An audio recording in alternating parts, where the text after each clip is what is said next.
Hello and welcome back to the podcast. Today we've got Sam Libin with Restage. Thanks for coming on to the podcast, Sam. Thanks, Jesse. Thanks for having me. I'm really excited to be here.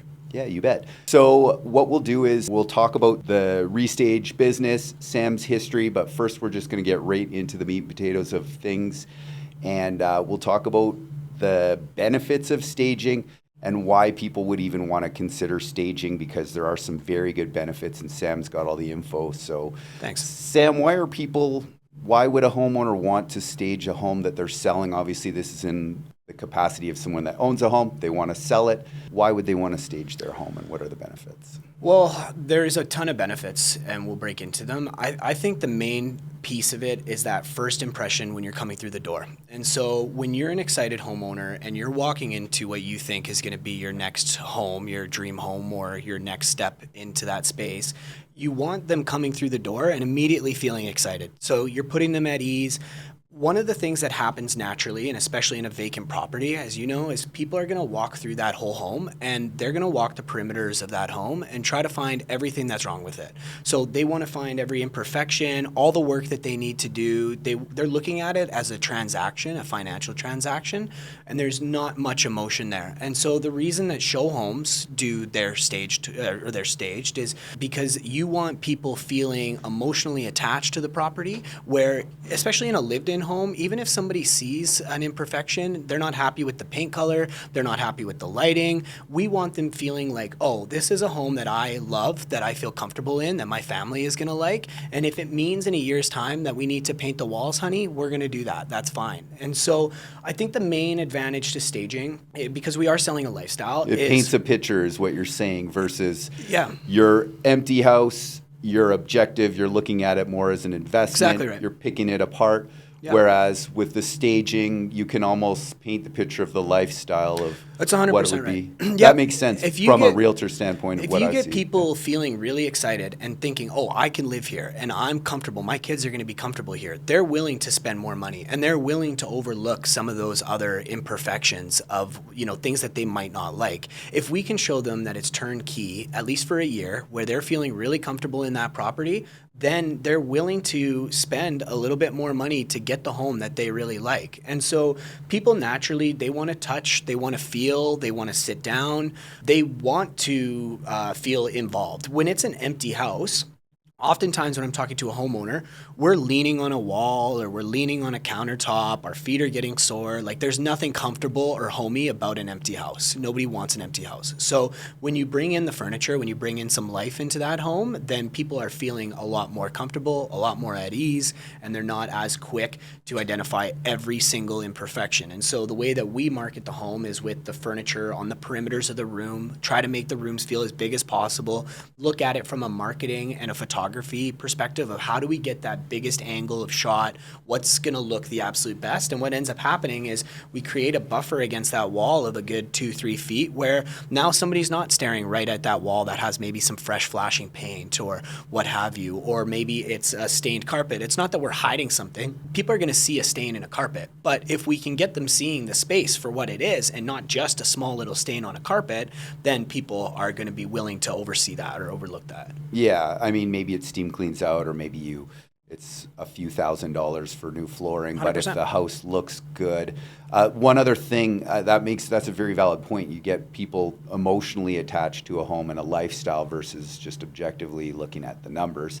Another thing I've noticed when I'm showing properties to prospective buyers is we'll look at a room, and if it's empty, they can't visualize it. Like, they're like, is there even room in here for a couch? How would you put the chairs? 100%. What would we even do with this room at all? And then they're like, you know what?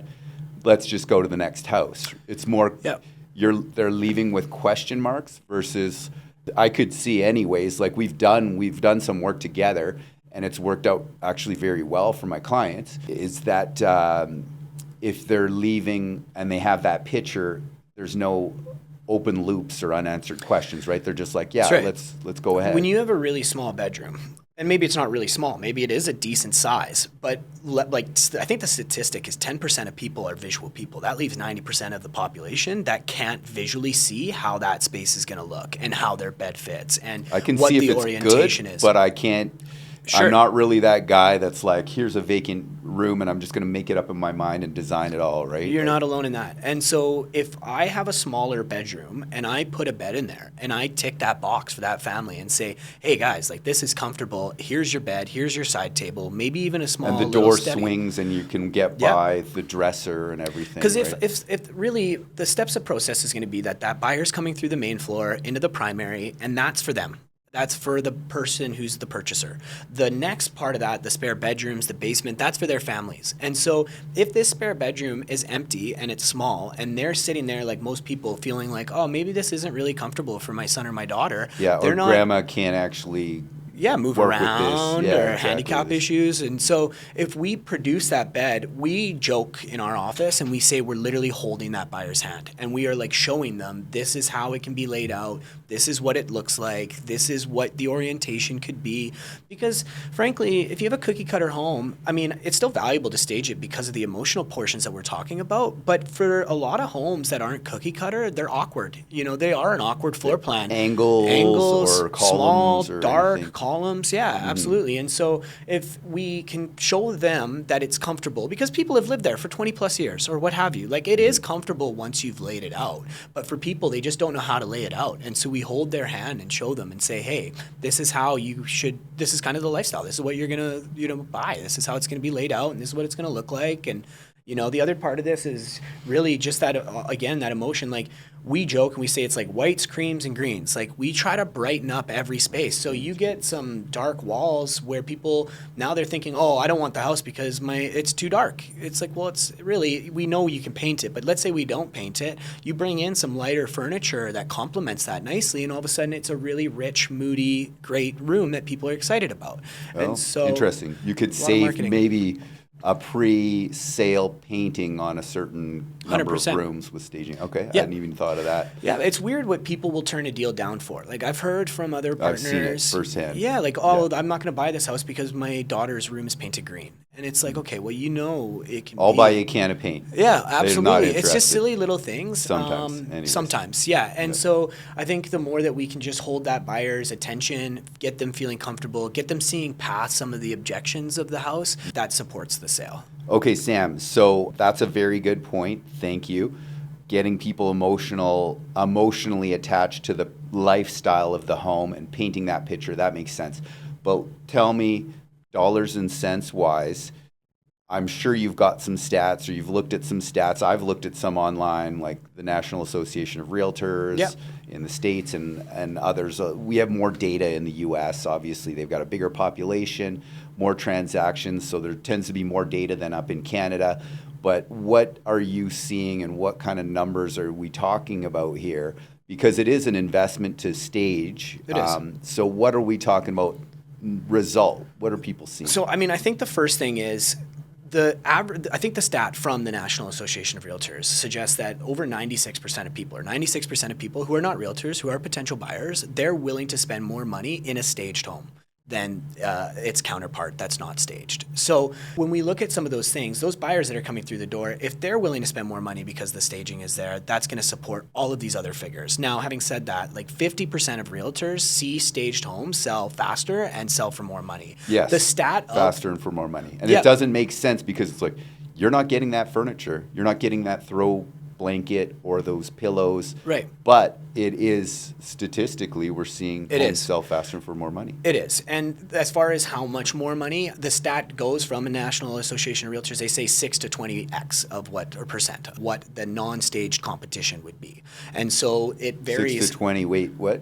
Well, if you are comparing a home that's staged versus a home that's non-staged, vacant home. Yeah, the staged home sells for up to 6 or 20% more than its non-staged counterpart. Oh, wow. That's the statistic from National Association of Realtors. Right. Even if it was only 1% or 2%. 2%. We're talking about a massive amount. Like a $700,000 house, $700,000 in Calgary, roughly, right? You're so right. You're talking about $7,500, maybe $15,000.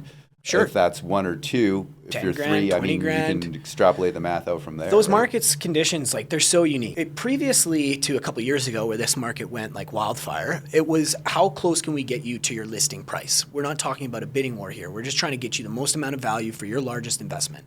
Yeah, Then, and actually the point, just to interject quick, and then I'll let you get back to it, is when we extrapolate days on market of a listing, the longer your home is on the market, the Absolutely. further away from your list 6% price. down after 30 days. Right? Yeah. So the longer days on market, the further away from your list price. Statistically, obviously, there's outliers, right? 100%. All of a sudden, you got competing offers on this unique property that's been on the market for 45 days and it sells over list. But Sure. statistically speaking, the further away from your initial list date that you go, the further away from your list price you're going to be. So that's why we want fast. Best opportunity, fast, and for the most amount of money. And so the best opportunity to sell a home for the most amount of money is within the first 2 to 3 weeks, right? So I say to people too, like, you're not getting those buyers back. And so staging is... If they next it, they have to look at everything else on the market and then maybe come back. So right. You're right. They're not coming back. Generally. Staging is that best foot forward mentality. And so the best opportunity is to take the most amount of buyers and have their attention and have them come through the home and try to create some excitement within the listing.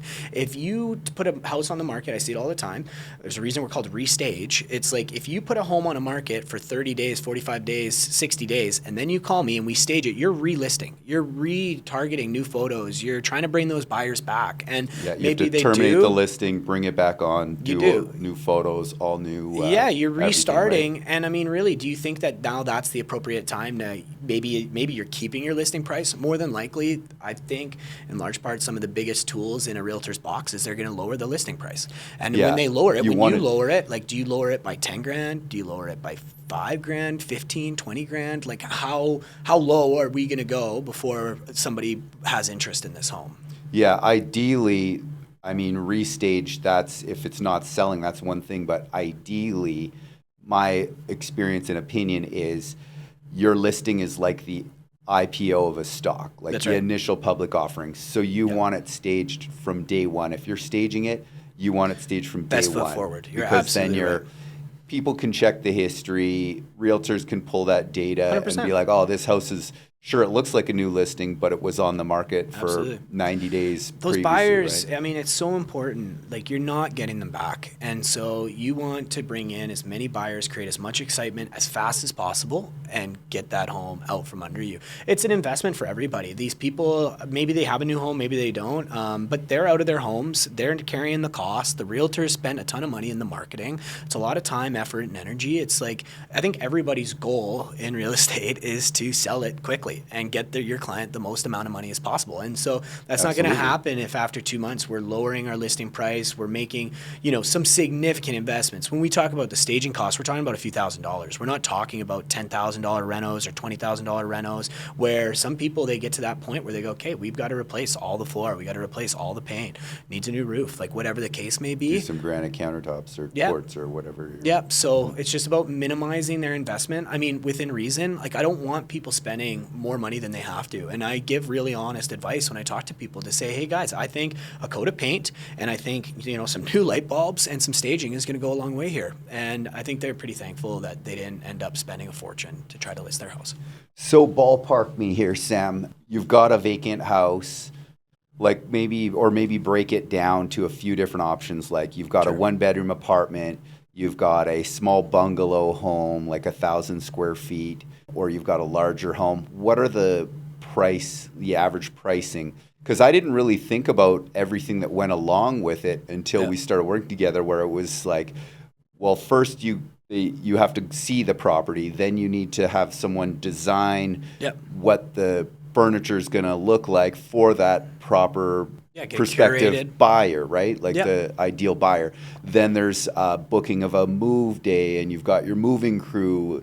And then there's of course, the furniture costs some money, so it's got to be rented for as long as it's in the property. Then there's another booking to get the furniture out. So it's not just like snap your fingers and furniture just magically shows up. I mean, so what's the cost? We have done an amazing job we're just about to hit our 25 years. We have done an amazing... It's not a fly-by-night operation. No, we were one of the very first in Calgary. Now we're one of the largest in North America. Proudly can say that. Our warehouse is 40,000 square feet.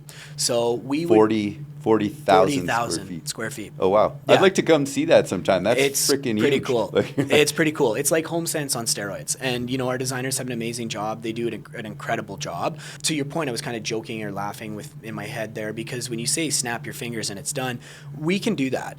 But it wasn't overnight. Like, the efficiency of our company and our team and how big we have grown and scaled, that's what allows us to be able to turn products quickly around. And so if you called me and said, Sam, I need to move some mountains and I need this thing on next week, I could do that. We actually have a story. Maybe we'll get to it. Get to it by the end. But there was one where it was like a condo and there was a bunch of factors and it was like an impossible situation. We got caught in like this impossible feedback loop. But you pulled it together, and then I had to come and help in too, which is totally on my end and the seller's end. But you actually came in and helped rescue us too, which was amazing. But we'll get to that at the end. Sure. Yeah. No, I'd love to talk about that. We're a family-run company, and so we're all hands in and all hands out, and it's a logistical. It's crazy. Going back to your point, the initial steps are that I would come out for a free estimate, and I think that's very valuable. Even if you're not using the service of an estimate, being a tool in a realtor's toolbox is really important. And so when you have a listing that is struggling, or you need somebody to push you over the edge, a lot of the time it's like, what value are you offering me as a realtor? And in large part, it's to do with your trades and your connections and how logistically you handle your business and how smooth that is for the client on the back end. And so, and when the trades or contractors do a good job, that reflects well on the realtor. Absolutely. And the reverse is also true. So you have to be very careful as a realtor. I know there's some realtors that watch the podcast as well, new agents. And so that's also important, is that you want to make sure that if you're giving a name and number, or you're giving 3 names and numbers, everybody's got to be It's a reflection of you and your business, and how hard have you worked to make your reputation as strong as it is, and now you're going to let a contractor come in and potentially tarnish or hurt that reputation. Like, it directly reflects on you and who you are and who your company is. And I think everybody's goal is to alleviate as much stress from the seller or the buyer as possible, right? Make it easy. Make people happy. It's a service. Moving is a hassle.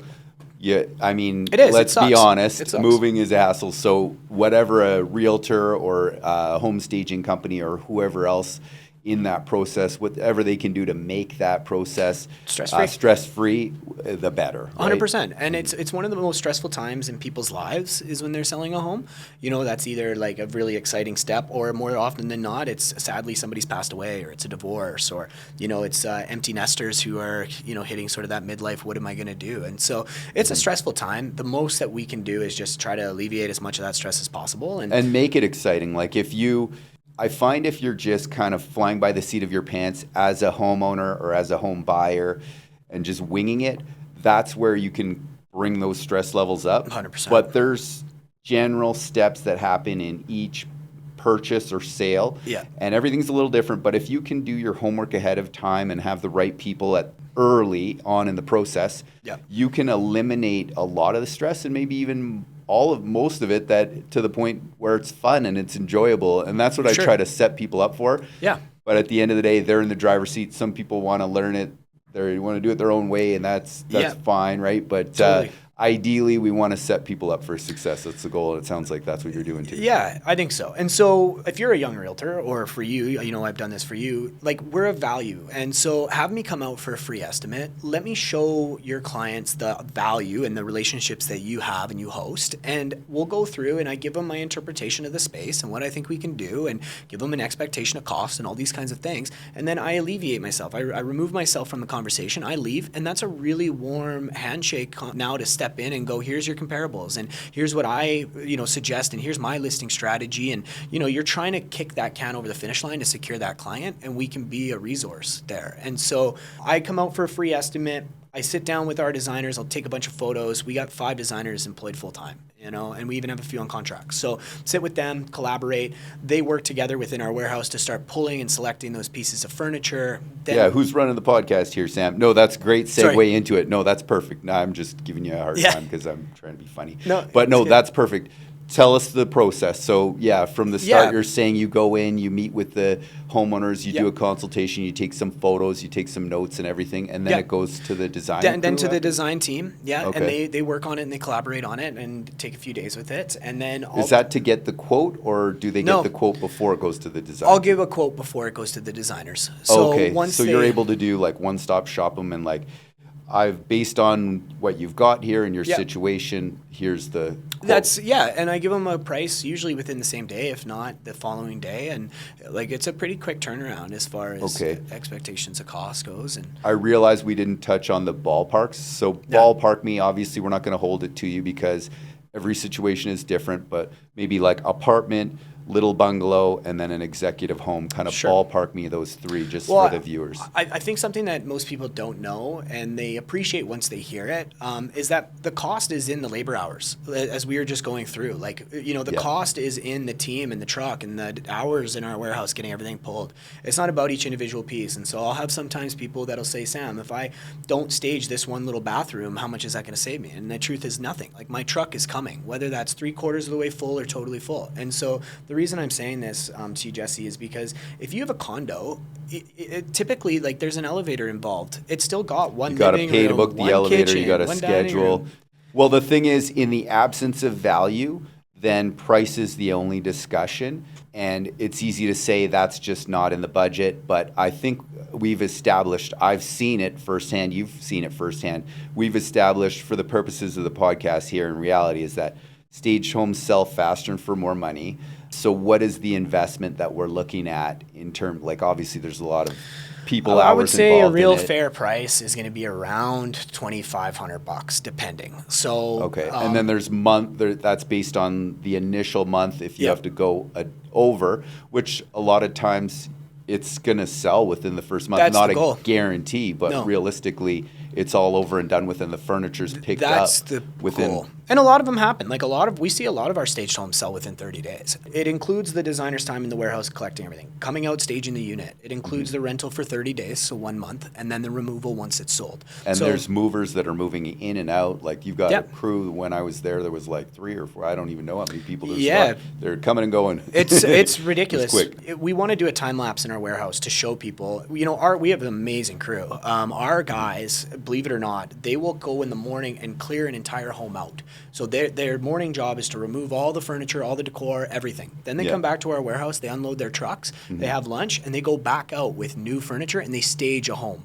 So they're moving 2 homes in a single day. It's crazy to see it. It's like ants running around our Yeah. warehouse. I got the opportunity to see that one day when we were at the Yeah. condo situation there. It's that worked out. logistically, it's very difficult, and it took a long time to be able to build the processes and to have the systems in place and the people in place to be able to manage that. It's a hectic environment, and it's one of those things where when we were joking about snapping your fingers, it's how we're able to produce that. And so we're doing a ton of staged homes every single day, but we're clearing all these homes out. And the possessions are fast. In your situation where you called me and said, I've got 10 days or whatever it is, and I haven't had this elevator booked, not your fault, the condo board.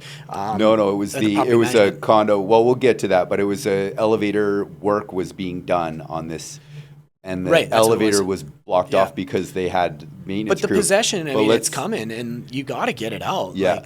You're jumping ahead. Let's get back to, okay, so 2,500 roughly for an apartment condo for 1 month. What if they go an additional month, which is not always happening? Like likely they're selling, but 2,500 for 1 month. Yeah. What would it be for an additional month? We typically discount it 30% off. Discount 30%. Okay. For an additional so 30 days. people can do the math on that.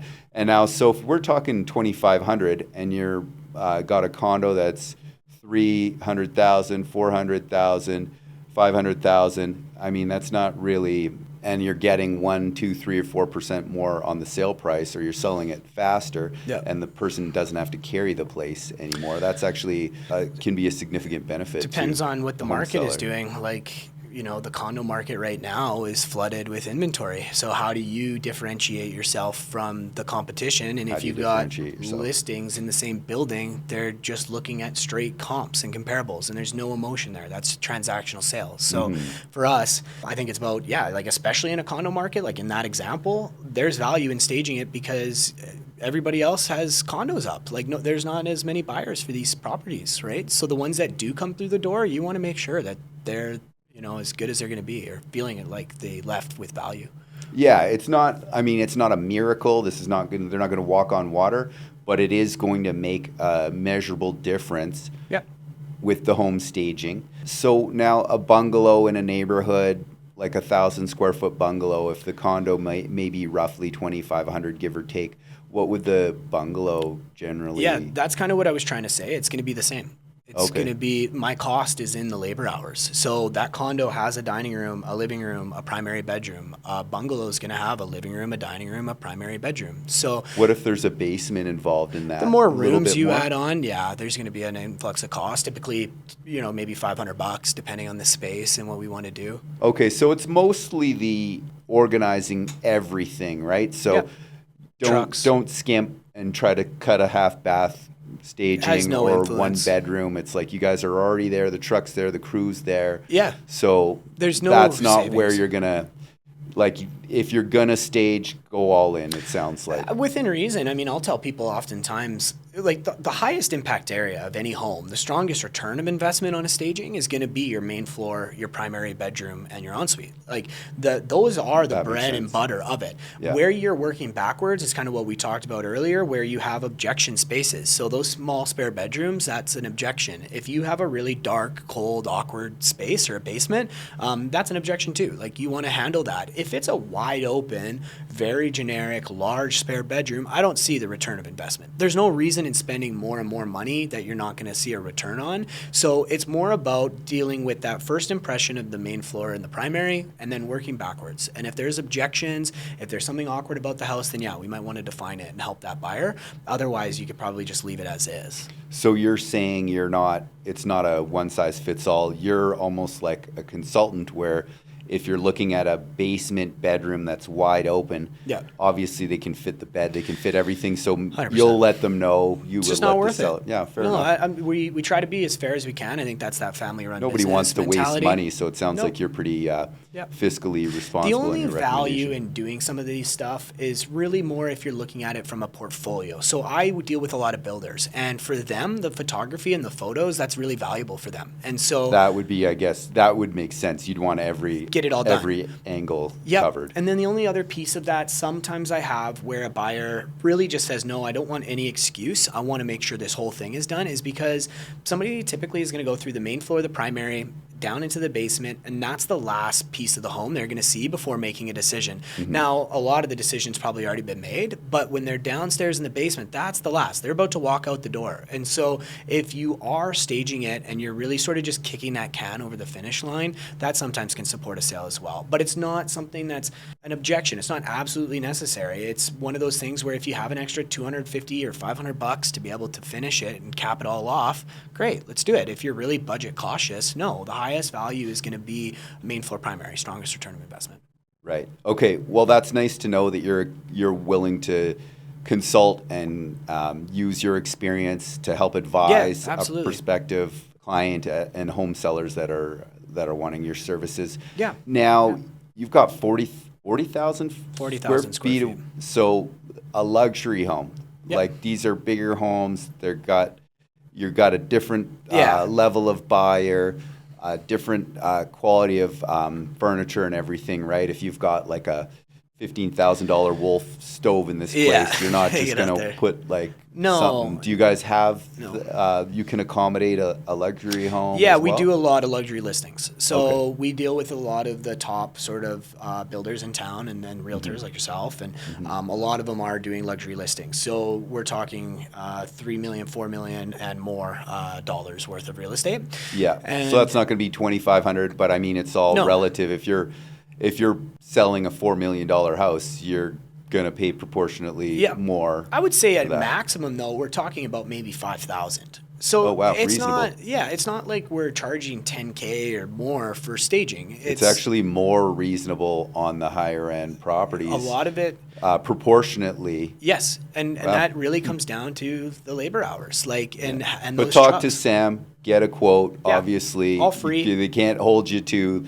that number. Obviously, if it's a No. 10,000 square foot house, then that. But might it's be a another real story, fair but expectation of talk cost. to Like if Sam. somebody comes to me and says, "Hey, I've got about $5,000 to spend on staging, and I want really the majority of it done or the highest impact areas," that's a healthy budget. Like that's something That's your I can price work reduction with. on a lot of properties. Like if something isn't selling, you didn't get the pricing right. I mean, realistically, I'm sure realtors will say, "Oh, I price it right every time, Yeah. batting 1,000." But like Sure. in the reality, in these city streets, like Yeah. sometimes things happen. Sometimes the buyer just it wasn't the right timing or their financing fell through and whatever happens, and then the house is still on the market. So Yep. if you are looking at a price reduction, $5,000 on a $750,000 house, like that's less than your It's- price reduction there. It's a conversation that people have all the time. It's like, do I reduce my cost by X, which is $5,000 or more, or do I make that investment of the $2,500 to $5,000 Get in the staging? get ahead of it would be I think it's just that best foot forward mentality. It's like, and I'm such a believer, obviously, like you can tell I'm passionate about it, but it's like if you go to the market reducing your cost, we're still dealing with the same hurdles of it's a transactional sale. There's no emotion. It's not a home for that person. It's like I would much prefer, my advice is very much spend that extra $2,500, get that home looking as best as it possibly can, take new photos, and then bring, either new buyers or maybe even some of those old buyers back if you can. Right? there's a reason why builders are staging all of their Every single spec homes. Yeah. Now, that just reminded me, because I've seen this before, and I've done it before, situational dependent. Digital staging, physical staging. Yeah. Obviously, there's a difference. I'm happy to ask that. What are your thoughts? I gotta, if I can, when I was 18 and I joined the company, I was trying to reinvent the wheel, and I came to our owners and said, I think we should do this digital staging. I think it's a great product that we'd be able to advertise. And so we looked into it and we did some research about it, and what we found was exactly what we're talking about. In sales, you never want to lead with a letdown. And what we're talking about is that first impression through the door. So you get somebody really excited because you got this photo of this digital staged home that looks really nice. And then they open the door and they're immediately let down. They go, Like, "Oh, where's that furniture?" There's not there. no emotion, let down, and same problems, imperfections, no emotion." And so the digital staging, it doesn't work, in my opinion. I really don't believe so. I think the value in the physical staging is getting people to touch, feel, sit down, see themselves. Those They will sit, actually, now that you mention that. Like, Yeah. if you're in, and this is a sidebar, right? Because nowadays we're assuming there's recording, audio and video recording in every single home, Yeah. outside every single home. So don't tell them, or don't talk about, hey, we're going to offer X, or we think this. Like, but they'll just sit down and talk. People will sit down if they're feeling comfortable. They'll sit in the living room and they'll kind of think like, hey, this could actually, you could be over there in the kitchen and she could be over there on the balcony, and like there's How people are valuable is placing that? themselves there, Like, and they're making themselves comfortable. It's so valuable. They spend an extra 10 minutes in the house, and what are they doing? They're seeing themselves living there. And like that's the whole goal. So if that person can spend 10 extra minutes in your listing and feeling comfortable, like you said, that's valuable. That's really valuable. That's the whole goal of what we're trying to accomplish there. So physical, don't start with a letdown. Digital, I mean, I still will keep it in my repertoire, but I can understand exactly where Do you you're. ever have a going? situation, Jesse, where you get a digital staged product, and then when you actually go to the physical space, how they have it laid out, it doesn't fit. That furniture, it's all zoomed and scaled for renderings. And so I have I it all can see the that. time where somebody calls me and says, "Sam, here's the digital photo."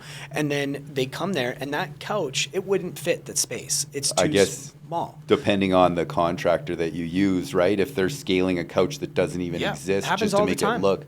I had a client text me last night, and I'm on my phone a lot of times. Sometimes I'm busy, I just get back in the morning. But I was up and I was like, hey, she said, sorry I'm messaging you this late, but I'm surprised you got back. Anyways, she sent me this listing.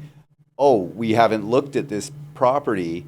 And then I looked at it, and it's the same property. They just have digital staging now. And I just said no. And this is the one that we looked at, and you're not happy with it. There's some other reasons I won't get The into. digital but, staging, I mean, it's obviously... she didn't want to go back. She just was thinking it was a new listing because of the furniture on the digital Right. staging there. Yeah, it's obviously significantly cheaper. Like, how much does digital staging cost you? don't know off the top of my head, but it's Yeah. a fraction. But that's it. It gives you the impression before you go. Yeah. I guess you would have to make sure it's scaled appropriately with whoever contractor you use. But I could definitely see it being a letdown when the people go in, and I can see where you're going with it. That makes sense. That when you get in, you do want to see it. So yeah, I was just curious of your thoughts on it. No, it's a question being in that the happens business all the yourself, right? time. Like, people always ask me if they should or they shouldn't. And once I have that conversation with them and explain sort of the philosophy of the sale, as far as the buyer feeling comfortable, that first impression, and then also the scale of furniture, they are pretty understanding as to why it doesn't always support the listing. Mm-hmm. And I'm an analytical guy. Like I want to know that I want to consider every angle. I'm not just like a do this kind of a thing, right? Sure. And I know, like, if someone comes in and they say, you must do this or you must do that, or the market's going to go up 5% this year. It's like anyone who's certain about everything, I'd be very leery of that. Sure. But I mean, home staging, the data is there. There's data supports it. Everybody's situation is going to be different. I think it's just a matter of people need to seriously look at this.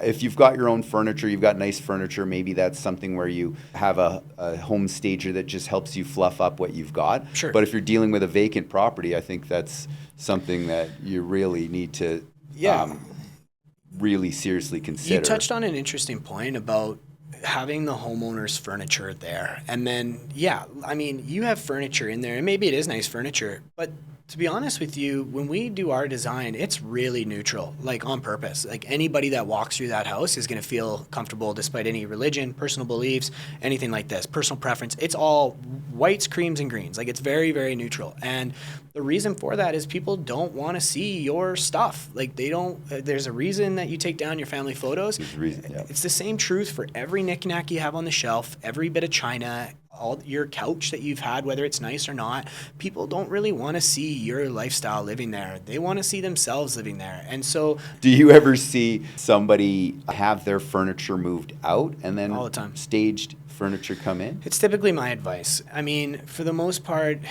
you're moving out anyways. You're moving out. And so let's just move you out and then do it. If you keep that couch there, there's circumstances, but if you keep some of that furniture there, there's no savings in the cost. My cost is in the labor hours, right? And so let's get it out. Let's make sure it's all curated, it's looking appropriate, that it's all pulled together and designed with intention.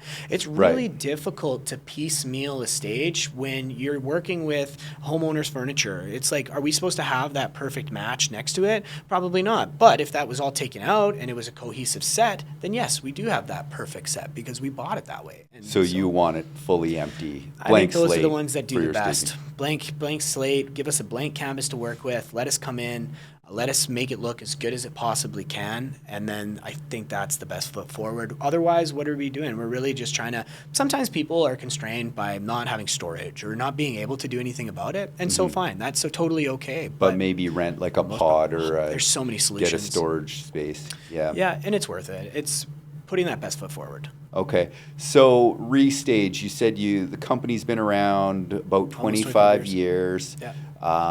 Obviously, it must have taken some time to build up to a warehouse that big, 40,000 square feet.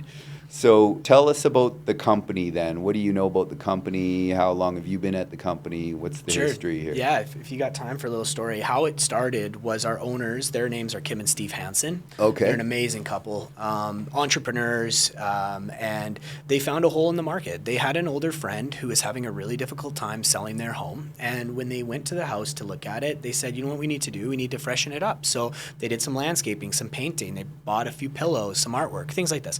And then it sold after that. And the realtor came to them and said, oh my gosh, you guys really supported this sale. I have another home that could use some help. Would you guys be willing to look at that? And they said, yeah, we'll take a peek at it. And they did. And it started necessity breeds invention. 100%. There was nobody else here. Nobody else was doing the staging.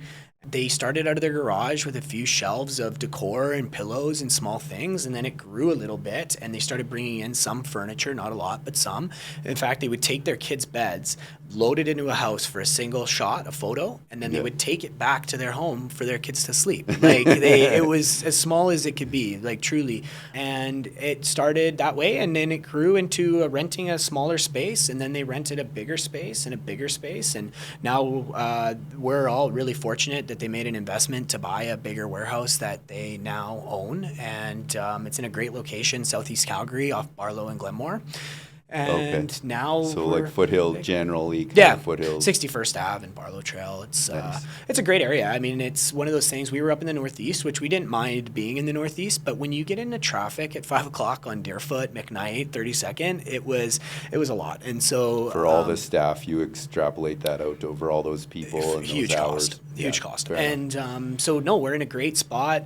We joke because we call it our little compound. We built a really nice big fence around our private lot, and so we've got a lot of privacy. It just feels like home. It's really comfortable, it's cozy, and I'm envisioning you guys just joking around in office chairs, like throwing footballs around. That's a little bit like that. We have some fun. We have a lot of fun. We're really fortunate. Our owners are awesome, down to earth, really true and honest people, and they let us have a lot of fun, and they support us. We just finished a softball season that they paid everybody's wages, registration for. They paid all the jersey costs, beverage costs. We're doing a golf tournament in a couple weeks. I mean, they really are the employers of the year. They're awesome. Good culture there. It's not just like a family run. 5 o'clock. Bye. I think that's part of it. Like it's not like that. You're absolutely right. And I mean, their daughters are working for us. I'm their nephew, boyfriends and girlfriends, and it's truly a family run company. And that's why, like families, sometimes they fight. We're a really great family. We don't often fight, but when you do, it's about sitting down and having that conversation, because you're going to see that person at turkey dinner on Saturday. Right? Yeah, you got to hash that out by the weekend. You don't want to have a big scrap. It's family. Don't go to bed angry. You got to hash that 100%. out. Yeah, I was talking to a buddy of mine. This is a little sidebar, but they're, when we were growing up, multi-generational family, and I was like, how do you guys not fight? And he's like, we fight all the time. I don't know what you're talking about. But then they'd be like calling down for dinner and like calling down, and I'm like, oh geez, what your dad's pretty mad. And he's like, no, he's calling us for dinner. It's like, oh, okay. Anyways, so you gotta families sort it out. You gotta maybe you have some stuff going on, but you stresses at work, but you just settle it out because you're they always support us with Gatorades and waters and these kinds of things. And we actually have a lounge. And one of the most amazing things I think of our company is at the end of the day, people will stay an extra hour most days, and they will play a game, or they will sit down for those pops and waters and have a conversation. And sometimes there are some little, like, it's a tough job for our people. They work really hard, and at the end of the day, some days when it's a hot day, like, you're just at the end of your rope. And so to be able to sit down for a half an hour, and play a game of chess or what have you, just unwind, and it makes a huge difference. And I think that's a testament to the culture that people want to be there. And we have a lot of people that'll leave for a new opportunity, which is great for them. We support them in that will want to come back, or they'll come back. They always come back. Yeah, they do. Yeah, no, it's great. It's really cool. Sweet. Well, I don't want to go too long here, but I also want to know about you. And so tell me about your story. How did you get to Restage? As much or as little as you want to share. I don't want to put you on the spot, but as much or as little as you want to share. And because I'm sure all the viewers are interested as well. Obviously, you're a great guy. We go to see the same barber. Great haircut. Nice cut. Tell me about yourself. So I came out of high school, and I was looking for any work that I could find. I wasn't going to go to university right away, and I had about 3 different part-time jobs that I was trying to pull together, and I was just trying to make it all work. And my auntie Kim, who's the owner of our company, Kim and Steve Hansen, she called me up in the morning, and I won't forget it, because she called me and she goes, Sam, I want you to give your 2 weeks. It's really valuable that you give that 2 weeks notice. You never burn any bridges. She said, but I want you to come work for me, and here's your starting wage, and you're going to work full-time with me as one of the movers, and you're not going to have to work these 3 part-time jobs. And so it was a huge opportunity for me out of high school, and I remember just running around the house house, freaking out. You were just a kid at that point, just out of high school. Yeah, I was like, I think I was just 18, just had turned 18. I look at these kids, I call them kids now. My daughter's 22, and I call them all kids, but maybe I'm at that age now. I'm getting older, but they just all seem like kids to me. So they Even gave if you're me, 18, you're yeah, a kid and I nowadays. didn't have any real experience. I mean, I had a few some small-time jobs, and but I didn't know what I was going to do, and I was really stressed out. And she really supported me, and so I went to work for her, and it was fantastic. I worked for them for about a year and a half, almost 2 years, and I left. I wanted to do some traveling, so I went and traveled for a bunch of months, kind of all over South America, and I came home and I wanted to do some sales experience and get some. That was really difficult. Some door-to-door sales was not. Oh yeah, that'll cold humble you in a hurry. Oh man, it was really hard. I'm thankful for it. Great experience, but really difficult. So I was a fully commissioned salesman for about a year and a half, about a year and a half, 2 years, and then I started bartending, and I was bartending, and it was going really well. And then COVID happened, and it shut down all the bars, and I had a mortgage, and I was pretty comfortable in sales and in marketing. And when COVID happened, Restage was deemed an essential service, and so they were open full time, full tilt. And so I called my auntie again, and I said, "Is there a position for me there? Is there anything that I could do?" So you boomeranged. Yeah, so I you came were there. back. You came back too. And I'm thankful I did. And she said, "Of course." And so I came and I started really small, working with my Uncle Steve, doing the sales and sort of handling the estimate portion of it. And I mean, So first it was starting maybe at the entry level, and then now you're more at really, sales after a bit more mover. experience. I started as a mover for a long time, hard job, and loved it though. And then got into the small little junior sales. Really, I think I was doing vacant properties. Like I wasn't meeting anybody, I wasn't having conversations, and then did that for about a year, and then got into it more of a comfortable role. And I mean, that was almost 5 or 6 years ago now, and now I help my Uncle Steve do most of the estimates, and we collaborate really closely on marketing and the direction and certain logistics, and we have a great team behind us. Mackenzie Huddleston and Drew Miles, they're both our operations managers, and they sit in our warehouse every day, and they coordinate all those trucks and all those moving parts, and I'm calling them at random and saying I need this done, and they make it happen. So yeah, that's kind of my journey, and that's where I am now, working with them. And yeah, it's just been a real slow burn all the way through, but I really wouldn't have it any other way. I kind of got to learn all of it. It was cool. Awesome. Really From cool. the ground up, you cut your teeth in the industry, went out to kind of check out some other opportunities, realized it's great, came back. And then tell us about, we talked a little bit before the podcast, some of your philanthropic ventures, like you do some volunteering in the community now too, I think you mentioned. Yeah, I do. Currently I'm on the district executive board for the Kinsman Club. And so Kinsman is a national organization across Canada. They do some really amazing volunteer philanthropy work in raising money for the community, donating that money back. A lot of it's in small rural communities where it makes a real big impact. And so that's building parks, building swimming pools, having education programs. In Calgary or in a larger city, it's more to give to those organizations that are already doing amazing work at the ground level. And so this year, just as an example off the top of my head, we're doing a golf tournament, a charity golf tournament. I'll invite you. And it's in support of In From the Cold. Golf, maybe not well, but I'll be there. Yeah, me too. I'm sure I'll have some shots that'll keep me coming back. Yeah, I always want. And so so In From the Cold, I mean, they're a great organization that is doing amazing work. Oh yeah. They're awesome. We sponsor them with the Crib Charitable Foundation. Do you? Too. Amazing. It's incredible what they do over there, and just the amount of people that they impact. And so raise money and donate it to community. And I work at a club level for my club, and then I expand that and I work on the district board, executive board for Kinsman as well. And you're VP of your club, so you'll be the president next year, I guess. Yes, yeah. So actually, you're the incoming president. No, sorry, I'm incoming vice president, and so I've been on the executive board for a long time. But you want to go all the way? You're going to be the president of the for my club, and I think it's an amazing opportunity. It's a lot of leadership skills, and I get some great mentorship, and it's something that I'm really proud to be a Kinsman. And so, I would like to be the president, and I'd like to grow further within the organization as well if the opportunity presents itself. I think, we are talking, and it's like these service clubs are dying, right? And people aren't as involved as they used to be. And there's not the same membership. That there used to be, or the same engagement. That's right. That's what I don't know. Maybe we need a revitalization of that.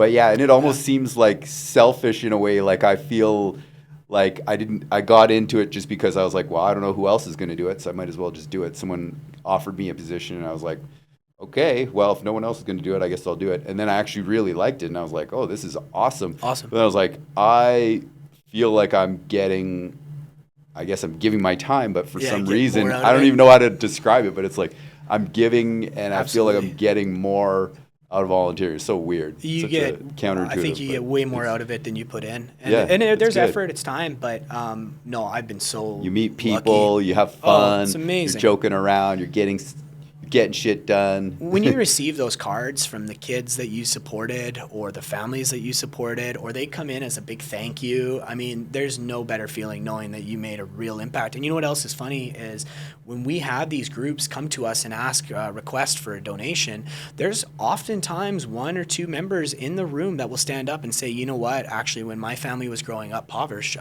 we had to use these services. And this was a service that supported my family directly. I can speak to this.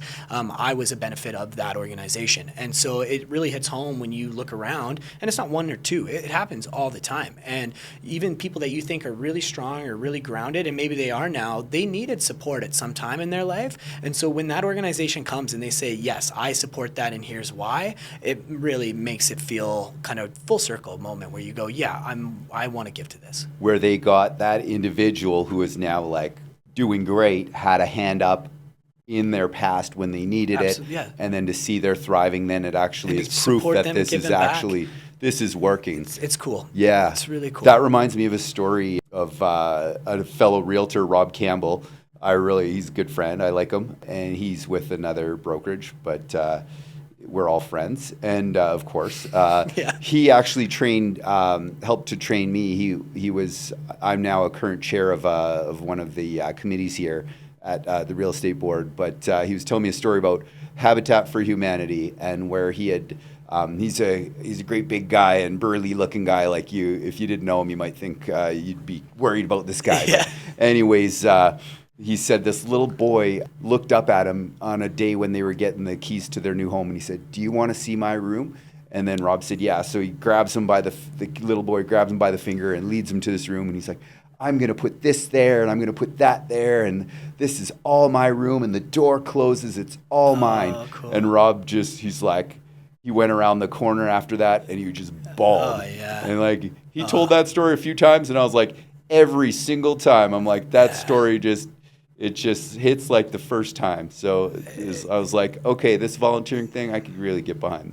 I think we're really lucky in Calgary because of the organizations that are here. I mean, it's such an many amazing options, city. right? It's an amazing city, and the work that people do is so substantial and so impactful. And so there's no shortage of organizations that need our help and our funding and our support. And when we can support them and we see all the vast different hands they have in every pocket of the community in different capacities, it's amazing. So if you're young and you've got a little bit of free time, at least consider taking on a role, doing something, maybe just a small thing if you're pressed for time. I mean, my daughter was younger. I was kind of running around all the time. I didn't feel very organized or having a lot of free time, but now I've got a little bit more time and I'm doing more of this. But good for you. Definitely encourage people to look at it and think about that. Yeah, my dad was a huge force for volunteering growing up. I volunteered most of my life, and I'm thankful I did, but he was the driving force, and it was always, whether that was through sports or Boy Scouts or other different outside of school opportunities, there was always a volunteering portion. It was super important for him, and he's led by example his whole life for me and my younger brother. Still does it to this day. He's pretty much semi-retired, and he's still volunteering every second Tuesday or every week. My mom is, so it was something that's the biggest thing. Kids, I find kids will watch what you do way more than what you say. Like you could say something. So Actions. Him leading by example, and look at you now. You're doing it. Trying. Yeah, some big shoes to fill there, but it's I think it's so important. And The community built you at some point, right? And it's kind of that story I was saying about people that needed support. It's Nobody's an island, right? It's a community. It is. For sure. It is, yeah. Yeah. So when you're a little bit, you're doing well, it's important to help other people out too. I think so. And you know what? Like for me, it's a couple hours every couple weeks, and it makes me feel really good. It's got a huge impact on the broader community. It's nothing for me to do it, and I think it's just so valuable for so many reasons. So yes, to keep what you're saying, I think just if you have a few hours, if you've got a little bit of time, check it out. Yeah, there's lots. Cool. Kinsman, Rotary. You said Rotary, right, for you? Yeah, I'm Lions. Rotary. I just joined Rotary end of last year, and I'm loving it. Cool. And I can see myself hanging doing in there more, for a minute? More there. Yeah, hanging there for sure. Cool. Yeah. That's great. Well, if anybody's watched this and they really want to know about that story of the apartment and how you saved me, just maybe DM Sam. All his information will be in the show notes and the pinned comment below. Thanks. So if you need to get a hold of him, you can, or me. I'm happy to share my experience. But long story short, I'm happy with how that went. It's not much, but it is just a little thing. Hey, thank you. Great. Well, I've got some coffee cups, and I'm remiss of my coffee cup duty on the last couple of podcasts. So I'm going to have to get my last guest a coffee cup, but I'll get you one of my Jesse Sinclair branded coffee cups as well. It's been an honor, Sam. Thank you so much for coming on the podcast.